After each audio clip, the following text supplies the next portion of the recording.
listeners, to another episode of BizBlend, the podcast where mindset meets strategy for entrepreneurs, readers, and change makers ready to level up.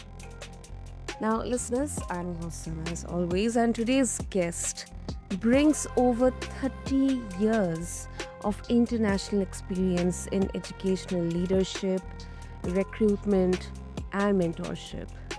As a school leader turned consultant, author, and a global career strategist, my guest has guided countless educators and school recruiters towards success with practical, result oriented strategies. His personal motto, there are no problems, just wrong solutions, has become the cornerstone of his best selling School Jobs Mastery series. So, whether you are in education or business, today's conversation will give you sharp tools to rethink hiring, leadership, and career navigation in a competitive market. So, let's welcome our guest, Kelley Ridings. So, Kelley, welcome to the show, and I'm really, really honored to have you here with us. Well, Sana, thank you for having me here. I'm really pleased to be able to join you and to share with you today. So thanks for the invitation. You are absolutely welcome, Kelley, and it's really, really such an honor to have you because I'm really, really curious to know that there are no problems, just wrong solutions. How exactly this philosophy has shaped your leadership and your writing process as well? Well, that's a motto of mine that I've used for a very long time. I'm a complete believer in that, and I actually believe that people, there's two types of people in the world. There's either problem solvers or problem bringers, and I definitely am the problem solver type. And so I've just throughout my whole life, I can remember just working on solving problems and when there's a situation that happens, not just accepting it for what it is, but working to present solution. And so that's how I approach my work as a leader, whether I'm working in a school or whether I am doing my business as I am now in consulting. It's problem solving, and I do that every day. And so, certainly, as a writer, I have to problem solve as well. It's a little different now because maybe since I'm not working in schools, I'm not working as much with people and individuals, but I still face problems every day that I have to figure out how to counter and how to work around. And that's what all of us have to do when we're working in business or working in whatever our professions are. We face problems all the time. And so it's the mindset that we adopt about being a problem solver. And, in my case, what I'm thinking about is just, there are no wrong there's no bad answers. It's just sometimes you just don't have the right thing in place. And so you've just got to figure out what that is and work around figuring out what the problem is and addressing it. And it works every single time. And I love how this mindset it flips the script from reactive to be being proactive. Um, so, in your experience, Kelly, what's the number one mistake school recruiters they make when they are trying to attract top talent? Um, I mean, if you can also highlight if there are more than one, and how can these loopholes or mistakes they can be fixed?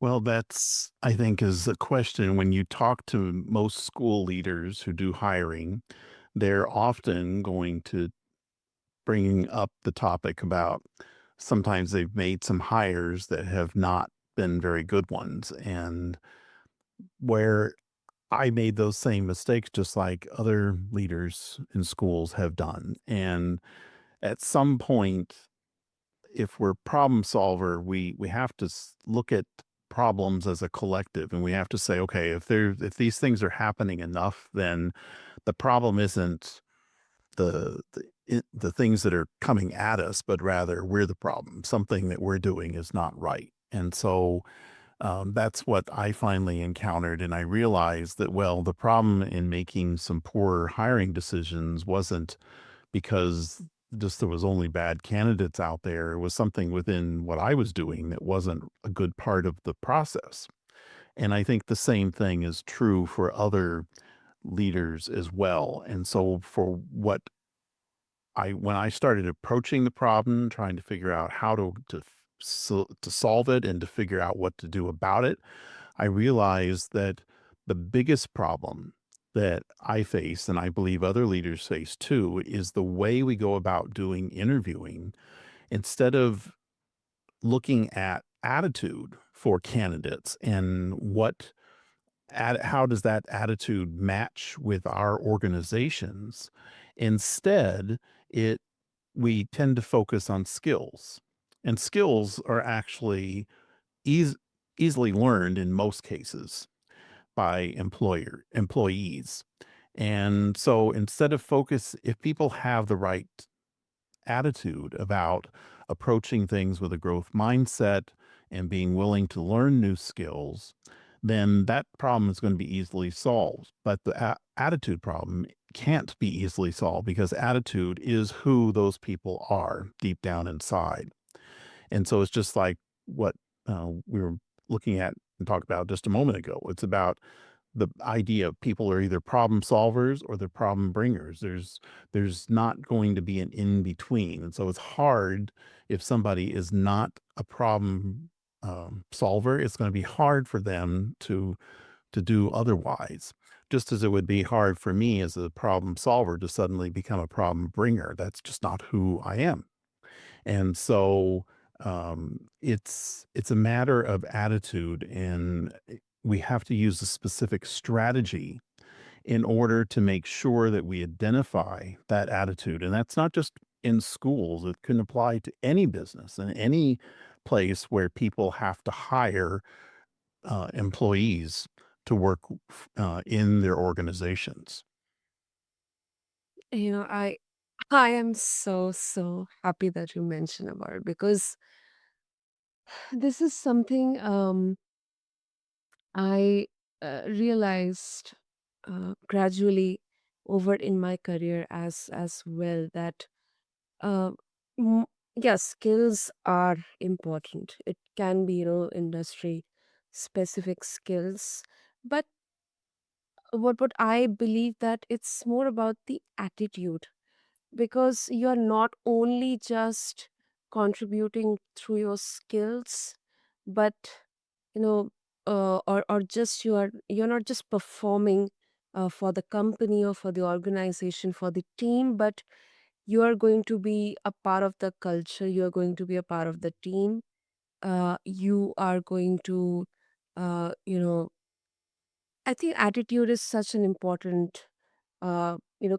criteria, if we talk at an Uber level, and this is something I've really realized gradually, Kelly, and I'm so happy that you mentioned about it, because most of you're absolutely right. It's not only about the school or the education industry, but I think if we talk at an Uber level, most of the interviews they are mm, mm, more focused on the experiences and the skills. But I believe very strongly that the conversations and discussions should be more about attitude, Yeah. uh, kind of thought process they have. Absolutely, Sana. I had done I looked at a study that was done by a well-known author by the name of Mark Murphy, and he had looked at 20,000 different employees that had been hired. And he discovered that in a period of, I think within 3 years, that half of those people had left their job that they had been hired for. And the reasons for those people leaving, 85% of it was about attitude. only 15% related to skills.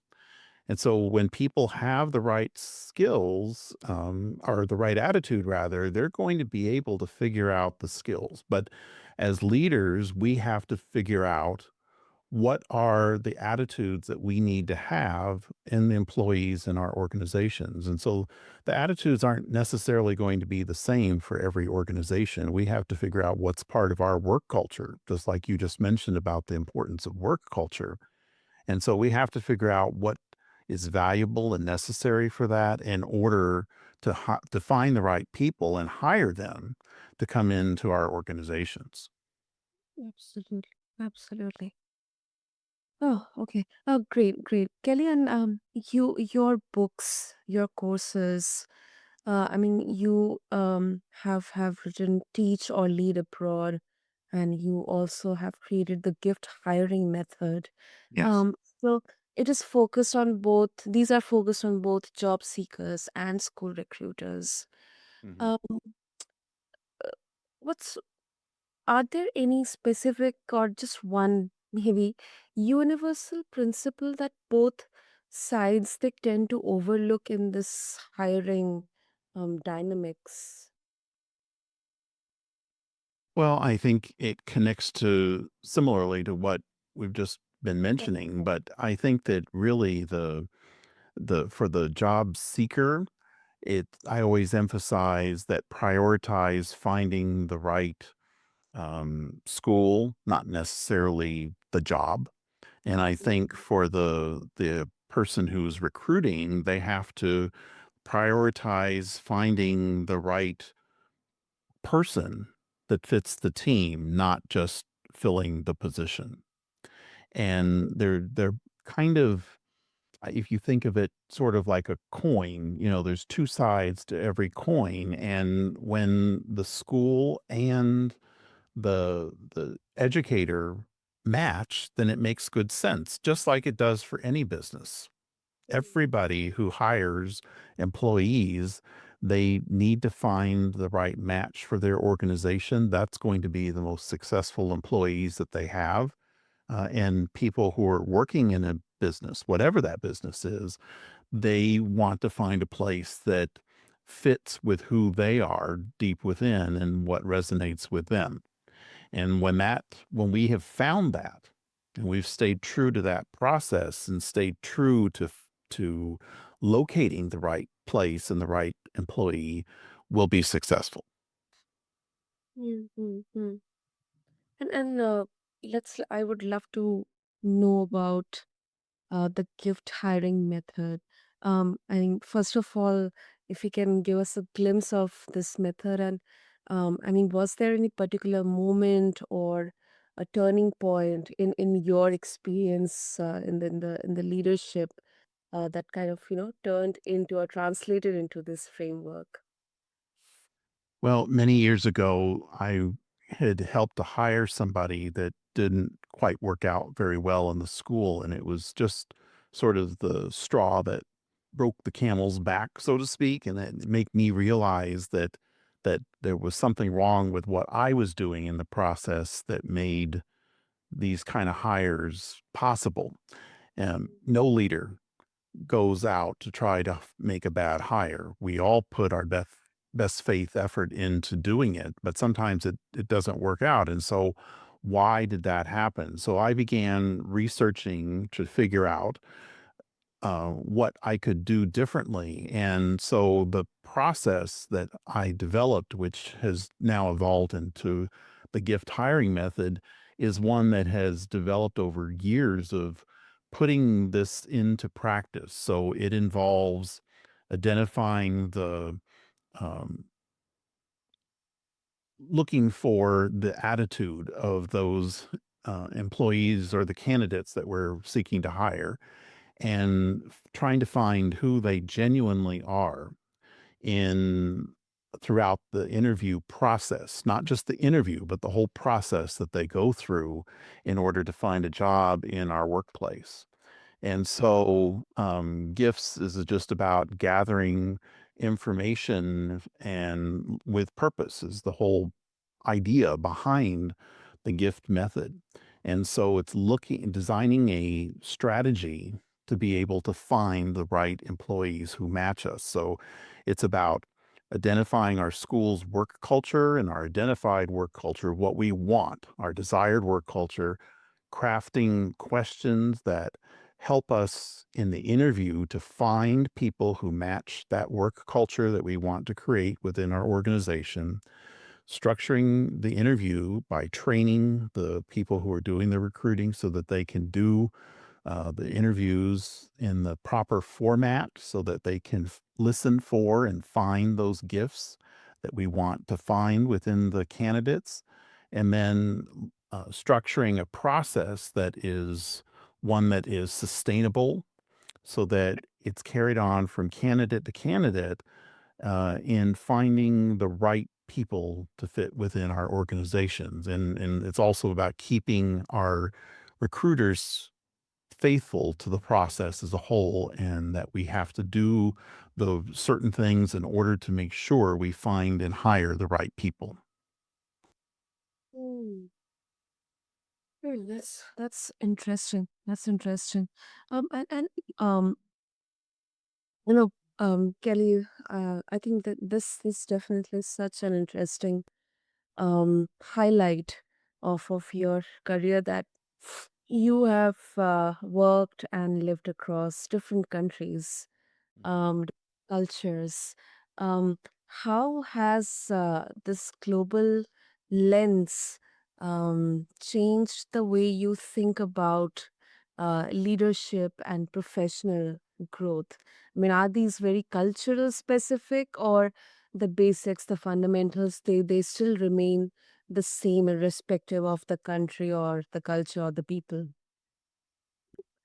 That's a really interesting idea, and I think Sana that the working internationally, it's allowed me the opportunity to work with people from around the globe. Not, and I'm working in schools, of course. So, I've worked both with educators who are from many, many different countries and regions, but I'm also working with families and people who are uh, students in our school that are coming from many different countries. So, it there are cultural differences that we have to be aware of. And sometimes when using this method of the gift hiring method, sometimes there are going to be ways that people will answer questions that might be kind of culturally specific.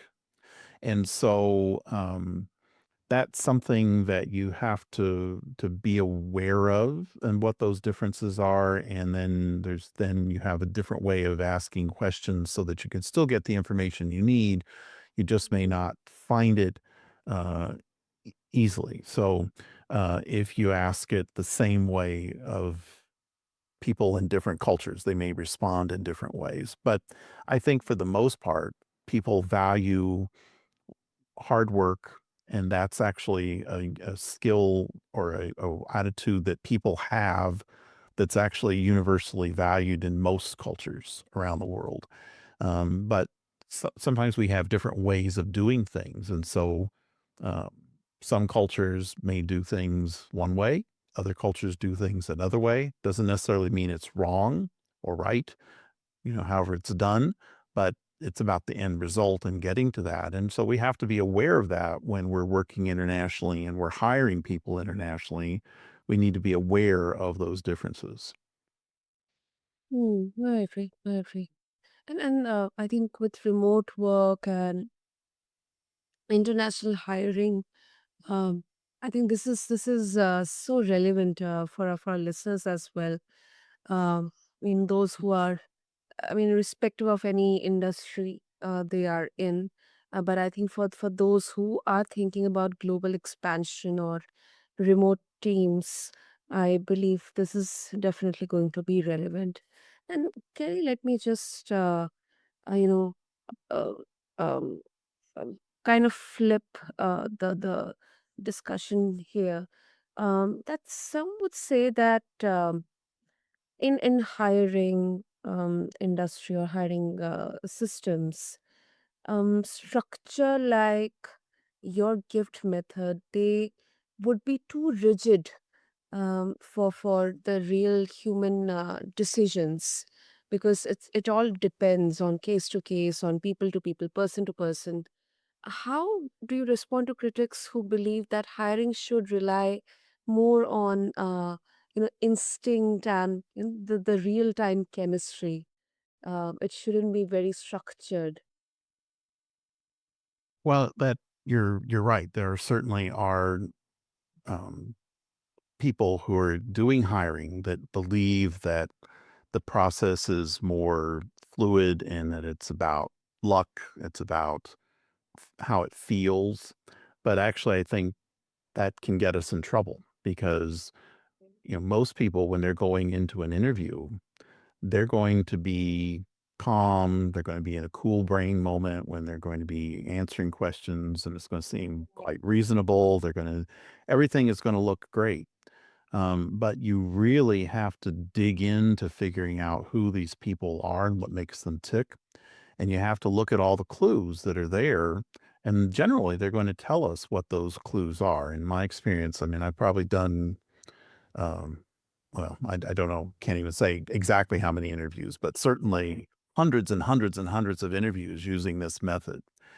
And always, though, those attitudes can come through. And then we have to then look at it and figure out, okay, which are the ones that are these, they're what I call red flags. And you have to look at what are those red flags and why are they there and what do they mean? And sometimes they're not necessarily going to be a problem, but we have to dig into it a little bit and figure out what it is. And sometimes they are going to be a problem. And we have to figure that out. Certainly, how we feel about people when we're talking to them is important, but it's not the only thing. And we can't get fooled by those feelings because everybody, whether we're a candidate or whether we're a recruiter, we walk into an interview with the best of intentions. But sometimes a place just isn't a good fit. It's not a good match for us. And we have to figure out, uh, what are the good matches and how to get there. And so it takes more of a studied process to be able to do it. We have to have a little flexibility because not every situation is the same. We have to use our judgment sometimes about what do those flags mean. But in the end, we've got to make a decision based on what's best for our organization. And that's where we have to go to the science of the method. Yeah, that absolutely makes sense. Absolutely makes sense. I think another thing I'm just thinking of as well, Sana, is that we have to understand the psychology of how we are thinking, both as recruiters and as business owners, and how candidates are thinking as well when we're looking for a job. And so we as recruiters probably are we want to fill a position. We want to be as a quick and get it done and move on to other things that are maybe more interesting or fulfilling for us. And that that kind of wanting to rush to get that done and completed can sometimes be okay because it gives us a sense of urgency, but it can also cause us to make mistakes. And we have to be aware of that we don't want to rush to finish it just to get it done, just to check a box. But rather, we've got to be aware that we've got to make the good decisions and keep our true to our process in order to make it work for us and our organizations. And as candidates, it's the same thing. We can walk into an interview and we just want to get a job. And so we overlook the fact that, well, maybe this place has some warning flags, but I want a job and I want to get a paycheck and I'm worried because I've either don't have a job or I'm going to be out without a job very quickly and I've got to find something. And so then I'm going to be in a rush and make some decisions that maybe aren't in my best interest in the long run. Cause then once I've made a rush decision and then I go, oh, this place doesn't really fit me very well. So in both cases for recruiters and candidates, we've got to hold back and understand our psychology and how we go about um, approaching a job search and hiring. Mm. Yeah, definitely. Definitely. I think it's on both the ends. And I think it's better at the very early stage itself before it becomes too late. It's not only from the recruiter perspective, but also from the candidate or the employee perspective. Yeah, Um, absolutely. Because it's better to find it during the interview process than to wait till when you've actually gone there, or in the case of my world where I'm living internationally, you travel across to a new country to move somewhere for a job, and then you find out that's the wrong place. Wow, that's not the time to do that. True, true, right. Kelly, so before we wrap up, if our listeners they would like to connect with you and get a hold of your best-selling School Jobs Mastery series and also explore more about gift hiring method, what will be the best way? Well, there's always my website at edunetpro.com. That's edunetpro.com. And so that's one way to be able to connect. But then also, there is through Amazon where my books are available, but you can also find my books through my website as well. So some people don't have access to Amazon in their country, depending on where they're living. And so if they don't, then they can also connect and ask me through my website, and I'm able to help people that way. So go on to my website, sign up for my uh, email list, and I can keep in touch with people and help them out, and to be able to uh, get them connected to my books, to my courses that I offer, to help people as they're going through their searches, whether as a candidate or through as a school recruiter. And then also I have some mentoring groups that I work with as well through my work with edgenetpro.com as well. Wonderful. I'll make sure to have all the details in the show notes. And Kelly, this was certainly a glimpse to the golden nuggets that you have shared in your book, School Jobs Mastery series. And thank you so much for this empowering, eye-opening conversation. Um, and definitely, I think the listeners are definitely going to have so many to take away, whether they're hiring their next team member or they're searching for that once in a lifetime role. So thank you so much. Absolutely. Thank you so much, Sana. I appreciate that you have this um, podcast available to help people as they're working through their businesses and developing their businesses. And I'm glad to be able to share a little bit with you and have this conversation. So thank you. Thank you, Kelly, for your kind words. And to all the listeners out there, be sure to check out the School Jobs Mastery series and explore the courses and the mentorship opportunities from Kelly. And also, I believe Kelly reminded us that the key to success isn't just in effort, it is also in choosing the right solution. Until then, this is BizBlend, where business meets breakthrough.